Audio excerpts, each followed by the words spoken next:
Welcome to the Business Behind the Scene podcast with Francesca Moi, where we talk all about real business problems, real solutions, and getting actual results in your business. Hello, everybody, and welcome. Welcome to Empowering Virtual Solution. We meet here every month to share and showcase some real stories of entrepreneurs, of business owners that work the business to a certain point and then they go, now what? I need to delegate because I cannot do everything on my own. And that's exactly why I wrote the power delegation, so that people like me can actually have a bit of a lifestyle and not work 24/7. And that's why I'm so passionate about freedom and really set up a business that doesn't need us all the time. And today we've got a great example of that. A beautiful, beautiful woman that's created an empire and with an amazing Facebook group, inspiring other women on how to grow their businesses. And she's doing incredible. And I'm so inspired by her work. And I'm grateful and to call her friend and client. So Sophie is going to share with you her journey, her business, and a little bit of tips on how she removed herself from the business and how she delegated. So everybody, help me welcome Sophie Musumeci. Francesca is one of the first people who ever introduced me on a speaking event and actually said my surname correctly. It's the Italian part of us, right? Everyone else gets it wrong. And I feel them sweat every time they try to roll it off their tongue. Hi, everyone. I'm Sophie. It's so great to be here. Thanks, Francesca, for the invite. I love having you here, and I'm glad that I can say the Italian name correctly. Sophie, before we get started on adding lots of value to everybody listening, tell us everything about, well, there's already value there, because tell us a little bit about your story, your business, how did it came about, and who do you help? So my company now, Real Entrepreneur Women, we work specifically with female coaches and consultants. So we help them to take a lifetime of experience and skills that they've had in a range of different careers or within their life, and how to turn that into a really highly valuable high ticket item, and then how to market and sell that online. So I've been now doing this. We're going into we're nearly in our 8th year of the Wealthy Woman Mastermind, and oh my goodness, business has changed so much. A little about me: I am in Sydney. I have a couple of kids. My background is in change management corporate, but after having kids, I was like, I am not willing to allow my kids to be brought up by the nanny. So I made a huge shift, went into my first business was in network marketing, and that grew really fast, but I hated being reliant on people for my growth. I'm sure anyone who's running a business wants to be in control and know that they can do that. And then that created my second business, which was networking groups for women all over Australia. But what I really found, the underlying thing, that if they didn't know how to market and package and price themselves properly, then their businesses were folding because they were relying on word of mouth alone to grow their business, which is where you need strategy, you need structure, and you need team. So I reinvented myself again. And like I said, 8 years nearly for the Wealthy Woman Mastermind. And, now we get to help incredible women to realize that they've got great skills. They just need to know how to bring it into a structure that allows them to build a life around it. I love it. That is so cool. How many beautiful women have you inspired so far in your business? Oh my goodness. We have our Facebook group has grown to, I think we're about to crack the 37,000, which is crazy. So it tells you there's a lot of people out there who are wanting to do this. So that's really great. We've had over 1,000 clients come through our program. I have had, my team has grown big, and then we've shot back, and then we grow big, and then, flexing over the years. And I love it. And I actually work with a few men as well privately too. So I have some male clients. I'm not anti-men. Had all It's so funny how some people are like, why don't you help men? It's like, because I'm a woman and I want to inspire other people like me and resonate to each other. But it doesn't mean that you cannot help men, for sure. So if you're watching and you're a man, you can also get help from Sophie, for sure. So Sophie, in your business, because you grow this incredible business, starting on your own, of course. So when was a pivotal moment that you said, I need to start to have a team and start to have people in Australia or away, it doesn't matter. What was that pivotal moment that you said, it's time? I remember it really clearly, and I think I was sitting in the exact spot that I'm in right now. And I had my networking business that I grew in was with a business partner, and she'd moved on, and so we had tidied that up. And I sat there going, okay, how am I going to do this? Because I've got little ones. My whole mission was I didn't want to be working 40, 50 hours a week. I could just go and get a job, right? I could just go back to my career and not have to worry about it. But that's not what I wanted. So I wanted like I wanted flexibility. I wanted to be there with my kids. And so I sat there and I was like, right, because it's scary. Because then if it's just you and you don't have the income coming in, well, okay, so you don't pay yourself as much that month, or maybe you don't go to the fancy hairdresser that month. Like there's things that you can kind of do when you're in that beginning phase. But I really had to have a hard conversation with myself. Like I'd grown my career very seriously. I'd invested in my career. I'd always had mentors and I put a lot of time in it. But I was kind of like almost trying to like hobby my business, trying to like just figure it out as I went. And I remember sitting down and going, okay, all of this stuff that I want to do. Like I just wrote out all of the tasks, all of the strategies, all of the things I wanted to implement. And I'm looking at my time, I'm looking at my calendar going like, how can I do this? But I felt the pressure of being able to financially afford it. Like what if I couldn't and then I wasn't able to pay someone? And I think that was a really big kind of moment that I was sitting in around, did I believe that I could do it? And so when I looked at the workload, and then I looked at, even if I remember my first assistant, Med, she's still with me 8 years later. I said, do I believe, here's the question I asked myself, do I believe that if I could bring someone in to take off 20 hours of work off my plate, that I would be able to bring in, like with that 20 hours, I could reinvest that time into income producing activities that would allow me to well cover that person's cost and then some. And it was just such a no-brainer. I was like, well, duh. Yeah. Right. But why I was caught up in all of these weeds and all of the stuff I was trying to do, I was never able to really focus on the strategy stuff and the sales stuff. And once I did that, it was like, it was like this light bulb moment. It just became so obvious to me. And then it didn't just free me from the tasks, it freed my headspace. I now had time to think. I now had time to consider what my next move was going to be versus being reactive. And that changed everything. I absolutely love that story because it's so true. We get stuck on the day to day and we don't see the vision, and it's just impossible. I have actually one of the speakers that's coming to conference is a dentist, and he started his business 6 years ago, and he was the dentist.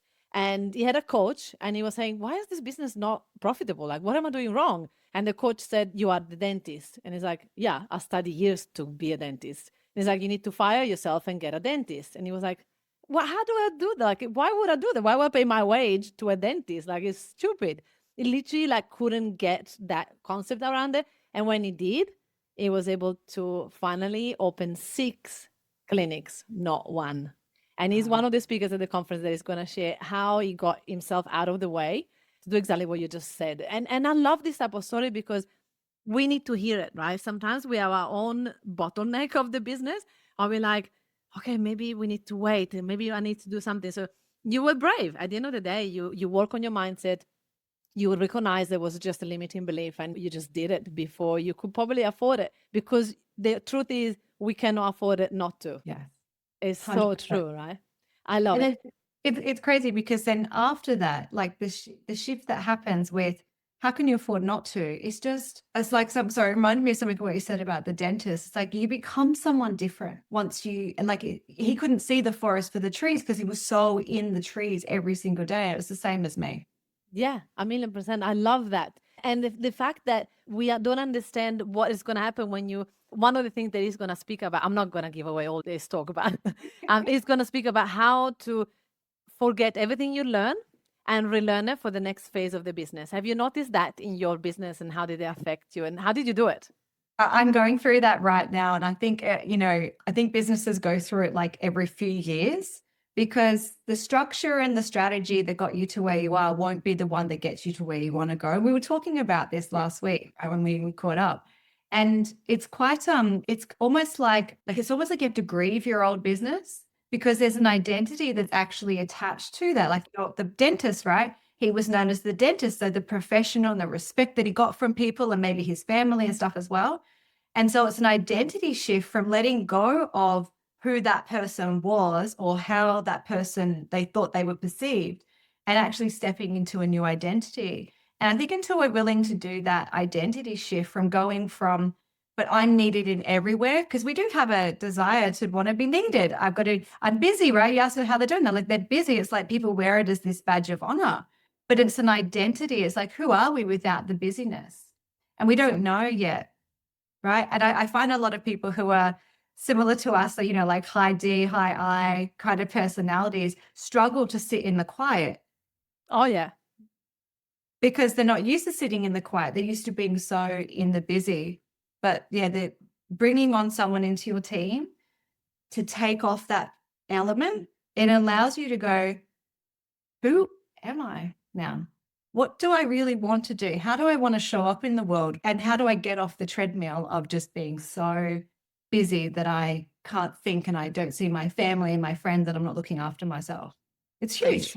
It's huge. Look, Sophie, you I just think it's just like, I'm just hiring a virtual assistant. No, you're not.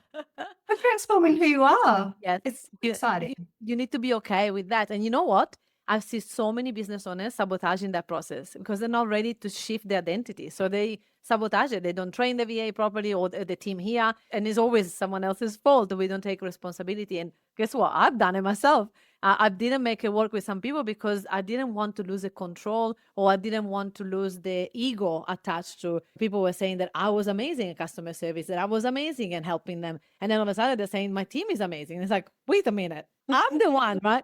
So how did you deal with that shift of, I know that you've got a full-time coach for your clients as well. So how do you work out that shift in your mindset from being needed from your clients and getting all the compliments and all that to accept that it's not you, but your team is getting the compliments now?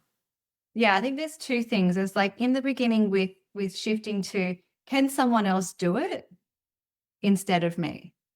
So I remember when I first brought on like someone into my sales team even, and my husband, he works in sales, and he's like, yeah, but people want to speak to you because you're the face of the company. And so that thought and that belief, if I was to hold on to it, what does it look like? It means like when something doesn't work, I have to jump in to rescue it. And so that was something that I had to be really mindful of. And I'm like, yeah, but someone else has done it and it's working for them. So therefore it can work for me. Right. Whereas people always look at why things can't work, whereas I was looking at why things can work. Mhm. And then the other thing is long-term vision. Like I didn't, if I thought about what's my real mission in the beginning, it was definitely 100% selfish for me, right? Like I wanted to be with more, not just me, my family. I wanted to be with my kids. I wanted to use the skills I had. I wanted to make an impact. I didn't want to give up my finances, like independence, to be able to do that. But then I looked longer term and I'm like, yeah, but now it has to be about someone else. And if we all think about the people in our world, lots of us are service-based business owners or even product-based businesses, like how can we help more people? How can we get our products in the hands of more people? How can we serve more people if it's just us? So I realized like I have a limit on how many hours are in a day and what I'm prepared to contribute. So until I realized that I need to now make this mission, not just about my family and I, but actually about the other people. And that meant letting my ego step aside because I realized that it wasn't about me. And I think the true value comes when you're able to empower other people to do the work that you do, because then it starts to really snowball. Whereas if it was still just me doing the coaching, it was still just me doing all the content, like we wouldn't have been able to work with thousands of people. We'd probably worked with 100. Yes, so you limit your number of people that you can help, you limit your own finances, you limit your impact in the world, and also the support that you're giving to your team. You're empowering them to step into roles that maybe they wouldn't have got otherwise. So it's And so for me, beautiful. I think I would have quit a long time ago because I get very bored. As in, like, I haven't done the traditional pathway to corporate. Like I left school early and then I worked multiple jobs and I built my knowledge from working in companies, working in businesses and kind of like jumping and growing and learning. So if I had to just do the exact same thing over and over and over and over again, like I'd be, no, this isn't for me. So I think there's also an impact in delaying the decision to bring someone on into your team, like heavily on yourself, on your fatigue, on your love for your business. and also on your finances. Because the longer it takes for you to, I always want to make myself redundant, right? So what part of the business can I make myself redundant on that I don't love that someone else could do better and cheaper than me, Yeah, right? And then just like fling it around that way. And that excites absolutely. me because I'm like, awesome. Yeah, what could that look like? Absolutely. And you know, it takes a really courageous person to do that because there's a risk involved with that. When you get someone else in a team that you train them and they do it, the work, are they going to do it as good as you? Are they going to nurture your clients as well as you're doing it? So there is that fear of, I'm going to have to let go for them to also maybe make their own mistakes for them to learn what's right, what's not right. So how do you handle that when you got a new team member, they come along, they start doing the work and potentially do a mistake? What happens inside of you and how do you handle it? I think it depends on the role, right? And it depends on how big of a mistake. Our core value is client transformation first, right? So everything we do is about the client. So how has it impacted the client? If it's something in the back end or they made a mistake, I mean, that's normal. We're humans. We're not robots. And even, AI makes mistake and isn't 100%, right? So I think in like more of a behind the scenes kind of thing, it's just realizing that I always take 100% responsibility if something's not happening with my team. My first question is it a skill? So have they not been trained? Have I not been clear in how I've communicated? Have I not been available for them? Have I built a relationship or a culture with them where they feel safe to ask me questions and support? Because I find a lot of people think that they bring on someone into their team and they go, here, now you go do this and now off you go. And like, that's it. But no, this is where you have to step up into the leader. So I think that's really important. And then on top of that is really trying to understand if it is a client facing thing, then if it's an immediate thing I need to step in on, then I will, right? And just fix the issue. And sometimes you might need to offer a bit of extra time or sweeten the deal or, Yeah. extra. But it's always a training opportunity. And I think that you mentioned before about taking responsibility. I learned this very, very early from Shani Bennett. I think you know Shani, right? Yes. And she was one of my mentors years ago, and she was trying to teach me about taking 100% personal responsibility. I'm like, I do. But then she was showing me examples of where I wasn't, and I wasn't there yet in understanding it. But once I started taking 100% responsibility, well, I realized that if my team aren't doing something or are doing something that's wrong, well, that's a me thing. So how am I either demonstrating or communicating it in a way where that's what they're seeing? And then once you fix that, improve the communication, failure is inevitable. It's like part of the journey. You can't, like, you're not perfect. I'm not perfect. I stuff up all the time still too. I'm a million percent. And if we as a leader don't, we're not the first person to say, "Oh, I made a mistake there. That's me." If we're not the example, we don't set the example, they're not going to do it themselves. So I had to again be okay because in Italy we have this culture that if you are the boss, you cannot ever be wrong. And I was like, this I cannot do this. I cannot be always right because then I'm teaching my team to do the same, and then we're just creating a culture of blaming each other instead of taking responsibility. So I had to do a lot of self work to accept, okay, I need to be okay to say, I made a mistake. It's my fault. I actually should have told you like this. So I should have trained you better. So let's go back to it. So I love that you had to do that same thing. I've heard though, there's some clients, some people come to me and say, time that I train someone is faster if I just do it. What would you say to that? Of course it is. Like 100%. It is. If it's something that you got to think about how many hours you've put into something or it, right? So, if we look at the consciously and confidence model, not sure if your audience is familiar with that, but when you're learning something, you are conscious, which means it takes a whole lot of brain space and you're incompetent because you're learning it, right? And so it's going to be harder for someone to learn something. And here's the thing, you've been doing it for ages. So you are now unconsciously competent, meaning that you don't even think about it. It is like riding a bike, it's driving a car, it's brushing your teeth. It's just effortless for you. And yes, you can keep doing that too. It's 100%. No one's saying you don't have to. It's your life. Keep doing it. But do you really want to be still doing that in like a year from now or 5 years from now? And so again, it comes back to the vision. Like, well, how do you want to live your life? What do you want to spend your day doing? So yes, in the beginning, it's going to take time, but there's processes and things you can do, which I know that you teach your clients as well, and we do too. It's like, rather than just telling someone, just record a little video of you demonstrating how to do it.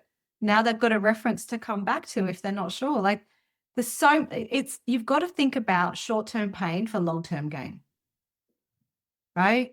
And if you just keep being a control freak, which is what it is, myself being that, Same as well. Yeah. you're never going to grow. So you just ask yourself, do you really want to be doing that? And the likely answer, if you're really honest with yourself, is no.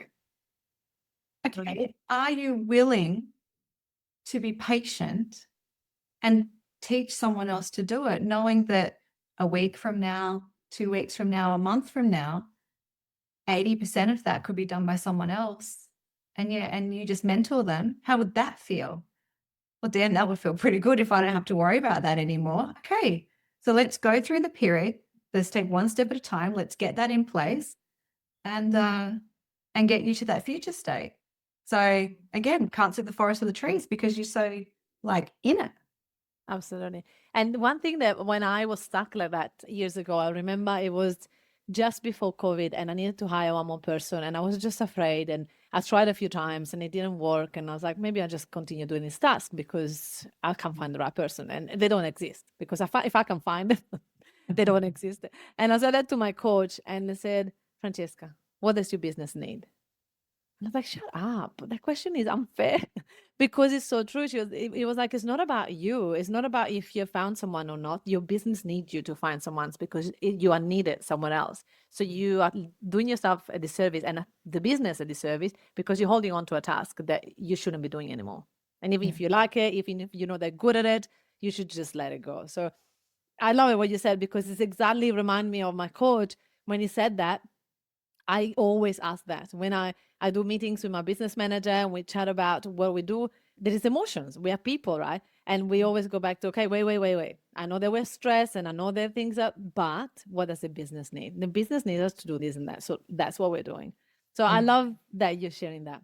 And it's like, this is the difference between being an employee versus being the entrepreneur or being the CEO. Because if you're in a role and your boss said to you, hey, I need you to train Kate on how to do that part so you don't have to do it anymore because I need you to do this. You go, okay, sure.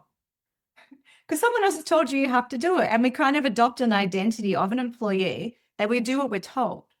Yes. But then we come into a business, well, guess what? You don't have to do what you're told. You can do whatever the hell you like. It's your business, your decisions.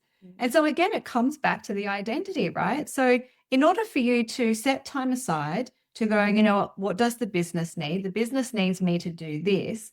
Okay, but who do I have to become? Well, now I have to become the trainer. Now I have to become the mentor. Now I have to become, resilient and realize that it's not going to be perfect. So I've got to become patient.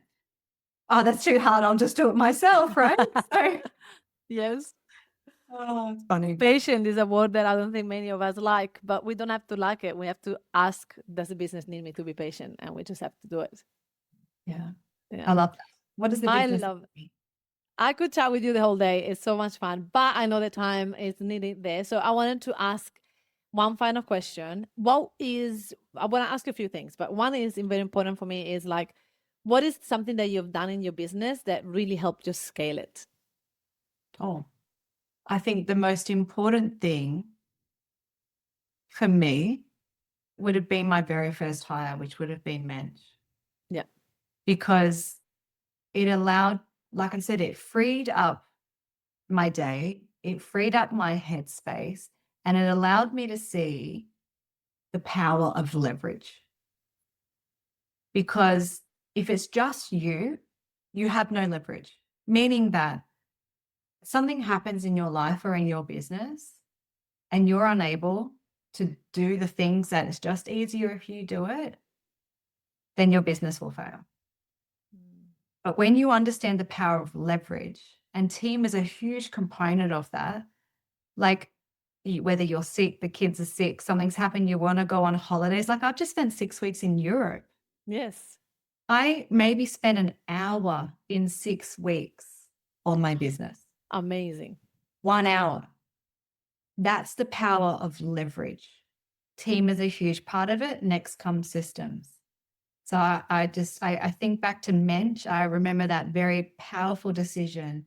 And it's always it's a belief shift. Do I believe that if I do this and invest here, that it will allow me to do this? And if that's a yes, then just go for it. Like, Yes. it's just go for it. I love it. Sophie, I absolutely love that. And I would have to agree because it's the scariest first employee and first team member that you hire. Is probably the scariest, but is the one that give you the more scale in the business. So it's so good. Listen, one thing, people are watching this and they go, she's good. She's a good coach. How do I get to work with her? So tell them how they find you, how can they work with you, how does it look like? It's so funny. The cheeky side of me is like, if you're thinking that, you are right, because we are. You can we have a free Facebook group. So if you are, we work specifically with coaches and consultants, right? So it's a skill or service-based business model. You can come and join our free Facebook group, which is Real Entrepreneur Women's on Facebook. Otherwise, you can reach out to me on any of the socials. Just say, hey, I saw your interview with Francesca. Tell me a little bit about yourself. Even if I can't help you, like, Francesca and I, we have a great network and great partners. We can often connect you with the right person to be able to support you based on what it is you're trying to achieve. So say hi regardless. I love it. Amazing. Thank you so much. And then they can come and join you in your academy. You got like a course and a program that people can do, right? We have a Wealthy Woman Mastermind. We have an Ascension program. So it's really customized for women who are wanting to not necessarily like work less, like I don't want to work anymore, but they want to build a business around their life, right? So I work about 25 hours a week, and it has allowed, like, we've grown to over $10 million in sales now in like the 7 years. So I wanted to show more people how to do that with structure, with systems, with leverage, and with the right offer and sales confidence. So yes, we have some courses, we have some programs, but it's customized too. It's got to be based on, what you're looking to achieve, and it's got to be a good fit. It's got to be a right fit for everyone. So I love it.